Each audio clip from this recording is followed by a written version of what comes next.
और अब बात करते हैं जहां पर बीएसपी का लोकसभा चुनाव में जो प्रदर्शन रहा है, अब खराब प्रदर्शन को लेकर मंथन शुरू कर दिया गया है। बीएसपी प्रमुख मायावती को हार की रिपोर्ट सौंपी गई है। जोनल कोऑर्डिनेटर और जिला अध्यक्षों ने ये रिपोर्ट सौंपी है, जिसके बाद हार पर जो रिपोर्ट सौंपी गई है उस पर अध्ययन किया जाएगा। साथ ही आपको बता दें कि पार्टी पदाधिकारियों के साथ ही जल्द ही समीक्षा बैठक भी की जाएगी। बैठक के बाद संगठन में बदलाव भी होने के आसार नजर आ रहे हैं और उपचुनाव को लेकर पार्टी की भूमिका को लेकर भी समीक्षा होगी।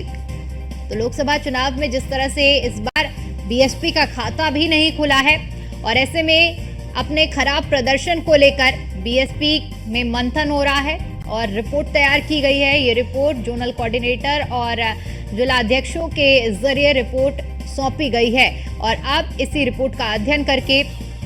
समीक्षा की जाएगी और साथ ही साथ बैठक के बाद ये भी नजर आ रहा है कि संगठन में बदलाव भी हो सकता है और उपचुनाव में बीएसपी की क्या कुछ भूमिका रहेगी, इसकी भी समीक्षा की जाएगी। एक बार फिर से अपने सहयोगी स्कंदिता का रुख करेंगे। स्कंदिता, क्योंकि लोकसभा चुनाव में जिस तरह से प्रदर्शन देखा गया, खासतौर पर अगर उत्तर प्रदेश की बात करते हैं तो जहां एक और बीजेपी को उत्तर प्रदेश में डेंट पहुंचा है, वहीं बीएसपी को बहुत बड़ा डेंट इस बार उत्तर प्रदेश में देखने को मिला है। खाता भी नहीं खुला है। ऐसे में अब इस खराब प्रदर्शन को लेकर मंथन शुरू किया गया है बीएसपी प्रमुख मायावती की ओर से। जी देखिए, बिल्कुल आपको बता दें 2019 में जिस तरीके से समाजवादी पार्टी ने और मायावती ने एक साथ चुनाव लड़ा था गठबंधन करके, उसका सीधा फायदा मायावती को मिला था और वो 10 सीटें जीतने में कामयाब रही थी। जबकि विधानसभा चुनाव में उनका प्रदर्शन उत्तर प्रदेश में कुछ बेहद खास नहीं था। लेकिन इस बार की अगर बात की जाए 2024 की, तो मायावती ने एकला चलो की राह पकड़ी थी और खामियाजा ये हुआ कि एक भी सांसद उनके हाथ नहीं लगा। एक भी सीट मायावती जीतने में कामयाब नहीं हुई, 0 पर आ गई, 0 पर आ गई हैं और उसी को हार को लेकर जो प्रदर्शन उनका बेहद खराब रहा है, उसको लेकर जोनल कोऑर्डिनेटर और जिला अध्यक्षों से मायावती ने पूरी रिपोर्ट मांगी थी कि आखिर हमारी कहां पर ये हार की समीक्षा करने को लेकर, और वो पूरी रिपोर्ट जो है वो मायावती को सौंपी जा चुकी है और अब उस पर अध्ययन शुरू हो चुका है कि कहां उनसे चूक हुई है जो इनका प्रदर्शन इतना ज्यादा खराब रहा है। जहां 2019 में उनके पास में 10 सांसद थे, तो अब की बार 2024 में उनके पास में एक भी सांसद नहीं है। तो ऐसे में जोनल कोऑर्डिनेटर और जिला जो पदाधिकारी उन्होंने रिपोर्ट सौंपी है और अब मायावती इसको लेकर जल्दी समीक्षा बैठक भी करेंगे, जिसमें इस पूरी रिपोर्ट को अध्ययन करने के बाद में संगठन में कुछ बड़े बदलाव भी कर सकते हैं, क्योंकि लोगों का मानना है कि कहीं ना कहीं संगठन में भी जो लोग हैं उन्होंने ठीक से काम नहीं किया और इसी का खामियाजा रहा कि एक भी सीट जो है वो उनके खाते में दर्ज नहीं हो पाई। तो उसको लेकर संगठन में बदलाव भी कर सकती है मायावती और सबसे पहले जो है वो अपनी इस समीक्षा बैठक करेंगी हार को लेकर, और साथ ही जो 11 सीटों पर उपचुनाव होना है उन चुनावों को लेकर भी अपनी भूमिका तय करेंगे कि आखिर क्या उनको भी उस चुनाव में अपने प्रत्याशी उतारने हैं या नहीं उतारने हैं। क्योंकि इस बार मायावती ने लोकसभा चुनाव 2024 में 80 की 80 सीटों पर अपने प्रत्याशी उतारे थे और अकेले चुनाव लड़ने का फैसला किया था। हालांकि इंडिया गठबंधन की अगर बात की जाए तो कांग्रेस की तरफ से कई बार प्रयास किया गया था कि मायावती जो है वो इंडिया गठबंधन का हिस्सा हो और उसमें उनके साथ चुनाव लड़े शामिल हो जाएं, लेकिन मायावती ने का फैसला जो है वो अडिग था और वो अकेले चुनाव लड़ा 80 की 80 लोकसभा सीटों पर। जबकि 2019 में उन्होंने जब सपा के साथ चुनाव लड़ा था तो कहीं ना कहीं सपा को उम्मीद थी कि शायद उनको मायावती के साथ चुनाव लड़ने से फायदा होगा, लेकिन ऐसा नहीं हुआ। तो समाजवादी पार्टी के खाते में सिर्फ 5 सीटें आई थी और इसका सीधा फायदा मायावती को मिला था और वो 10 सांसद जीत कर आई थी। लेकिन इसकी बार जब उन्होंने अकेले चुनाव लड़ा आपकी बार, तो ऐसे में उनका खाता भी नहीं खुला है, 0 पर आ गई हैं। तो ऐसे में अपनी हार की समीक्षा कर रही हैं और साथ ही अपने संगठन में भी कई बड़े बदलाव कर सकती हैं। साथ ही आगे जो चुनाव होने हैं उनमें मायावती का क्या प्रदर्शन रहेगा, क्या उनके कुछ जोनल कोऑर्डिनेटर भी बदले जाएंगे या कुछ उनके संगठन में किस तरीके से जो पदाधिकारी हैं उनमें चेंजेस किए जाएंगे, उसको लेकर भी मायावती समीक्षा बैठक करेंगी। पूरी हार की एनालिसिस कर मंथन करके कि कहाँ कुछ चूक हुई है, कहाँ उनका प्रदर्शन खराब रहा है और कहाँ कुछ उनको सुधार करने की जरूरत है। इन तमाम चीजों को लेकर मायावती जल्दी बैठक करेंगी और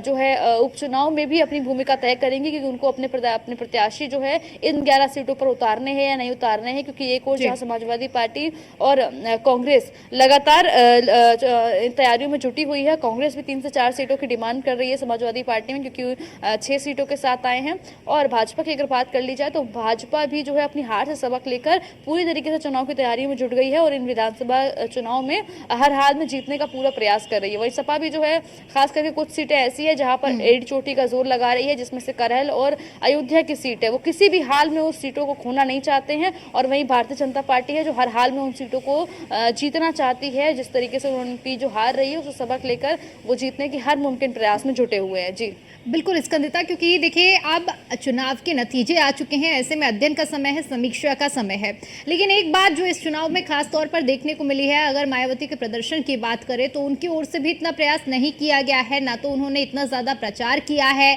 ना चुनावी मोड में रही हैं। ऐसे में डेंट तो पहुंचना लाजमी था, लेकिन अब समीक्षा के बाद बदलाव करना, क्या आगे की जो पीछे गलतियां हुई हैं उनको गत करते हुए अब आगे की तैयारी में और एक बार फिर से एक्शन मोड की तैयारी में है मायावती? देखिए बिल्कुल, बहुजन समाजवादी पार्टी की अगर बात कर ली जाए तो पहले उनका अच्छा दबदबा रहा है। यूपी में मुख्यमंत्री रही हैं मायावती, अच्छी पूरी पूर्ण बहुमत की सरकार उनकी रही है मायावती की। लेकिन जिस तरीके से हमने बीते 2022 के बाद से देख रहे हैं कि मायावती जो है बिल्कुल भी एक्टिव नजर नहीं आ रही हैं। हालांकि वो कहती हैं उनकी हर किसी का चुनाव लड़ने का अलग तरीका होता है, वो इसको अपना चुनाव लड़ने का तरीका मानती हैं, अपनी स्ट्रैटेजी का पार्ट मानती हैं। अपने जो उनके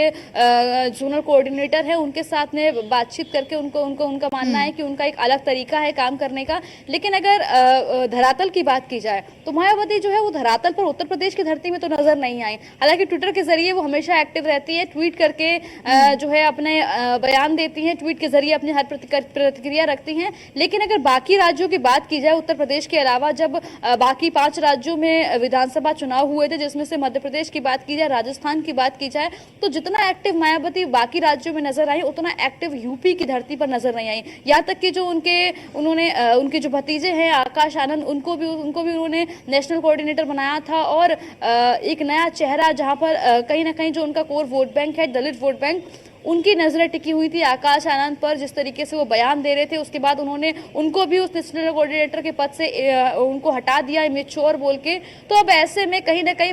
बहुजन समाज पार्टी का भविष्य जो है वो खतरे में नजर आ रहा है कि आखिर क्या स्ट्रैटेजी है मायावती की, किस तरीके से वो चुनाव लड़ रही हैं, क्योंकि वो खुद जो है एक्टिव नजर नहीं आ रही हैं। सिर्फ जो है ट्विटर के जरिए से, एक्स अकाउंट के जरिए से ही अपनी बयान दर्ज कराती है, पोस्ट करती हैं और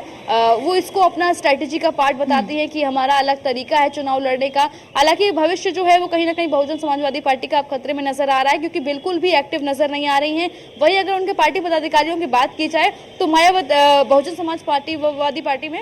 मायावती के अलावा कोई भी उनकी पार्टी का पदाधिकारी कभी बयान देता हुआ या धरातल पर एक्टिव नजर नहीं आता। इस चुनाव में जरूर उन्होंने प्रत्याशियों पर दांव लगाया, लगभग सभी 80 की 80 लोकसभा सीटों पर उन्होंने अपने उम्मीदवार उतारे, लेकिन एक भी जो है वो जीतने में कामयाब नहीं हुआ। हालांकि हमेशा से कहा जाता है कि एक फिक्स वोट बैंक है मायावती का, जो कहीं नहीं जाता है, मायावती के साथ ही रहता है।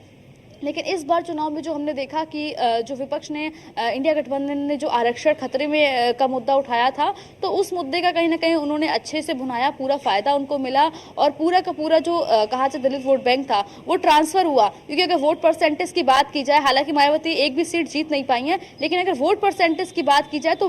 बीते चुनाव के मुकाबले उनका वोट परसेंटेज भी कुछ खास बढ़ा नहीं है, बल्कि 2019 के मुकाबले कम ही रहा है। तो ऐसे में सवाल उठना लाजमी है कि आखिर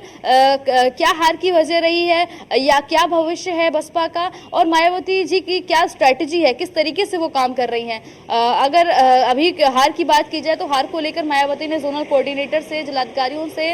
जो है रिपोर्ट मांगी थी कि हमारी हार क्यों हुई है। पूरे हार को लेकर समीक्षा बैठक भी उन्होंने जल्दी करनी है, उस पर लगातार अध्ययन शुरू कर चुकी हैं अपनी हार को लेकर। और जो है अब कहीं ना कहीं कह रही हैं कि वो उपचुनाव को लेकर भी अपनी भूमिका की समीक्षा करेंगी कि आखिर उनको इन उपचुनाव में अपने प्रत्याशी उतारने हैं या नहीं उतारने हैं, क्योंकि 80 की 80 लोकसभा सीटों पर तो मायावती ने अपने प्रत्याशी उतारने का फैसला किया था। अगर मायावती यानी बीएसपी के प्रदर्शन की जब हम बात कर रहे हैं, और ऐसे में एक फिक्स वोट बैंक रहा है, दलित वोट बैंक हमेशा ही बीएसपी के साथ रहा है, लेकिन इस बार के चुनाव में वो भी छिटकता हुआ नजर आया है। ऐसे में एक बड़ी वजह ये भी मानी जा सकती है क्योंकि उनकी ओर से नेशनल कोऑर्डिनेटर जो आकाश आनंद को घोषित किया गया, लेकिन बाद में उन्हें इमेच्योर बोलकर वापस उस पद को खाली कराया गया। क्या इसका भी एक बड़ा डेंट पहुंचा है बीएसपी को कि अंदर खाने ही कोऑर्डिनेशन नहीं बैठ पा रहा है? तो जनता इस संदेश को समझ पाई है और जनता ने विश्वास नहीं जताया है।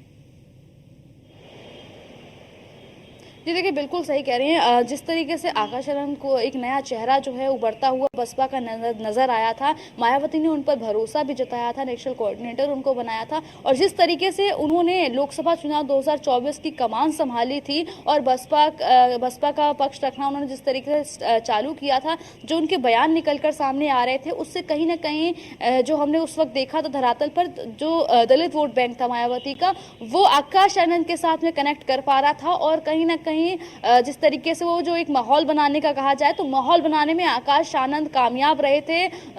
जो है जनता के साथ में कनेक्ट कर पा रहे थे, और साथ ही भाजपा पर भी वो अच्छी तरीके से निशाना साध रहे थे। हालांकि जो भी कारण रहे हो, मायावती ने उनको इमेच्योर बोल के, क्योंकि जिस तरीके से उनके बयान आ रहे थे, लगातार वो भाजपा के ऊपर निशाना साध रहे थे, उनके ऊपर तंज कसते हुए अपने भाषणों में नजर आते थे आकाश आनंद। लेकिन कहीं ना कहीं जो उनका वोट बैंक है, जो इन चीजों को सुनना काफी ज्यादा पसंद करता है, वो मायावती से छिटक गया। और ये एक बड़ी वजह रही है कि कहीं ना कहीं आकाश आनंद ने वो एक नया चेहरा, नया नेता ढूंढ रहे थे, मायावती के जो वो जब नेशनल कोऑर्डिनेटर के पद से आकाश आनंद को हटा दिया गया, तो इसका खामियाजा कहीं ना कहीं मायावती को इसका डेंट पहुंचा है। और यही कारण रहा है कि मायावती इस बार जो है, क्योंकि किसी और गठबंधन के साथ में भी नहीं थी मायावती, और अकेले चुनाव लड़ने का फैसला लिया था, और जिम्मेदारी भी जो है वो अपने पार्टी में किसी को नहीं सौंपी थी, उन्होंने किसी बड़े लीडर को, अब जो प्रदर्शन रहा है उसमें समीक्षा करने की बेहद जरूरत है, ताकि आगे कुछ फायदा मिल सके। बहुत बहुत शुक्रिया आपका हमारे साथ जुड़ने के लिए और जानकारी के लिए।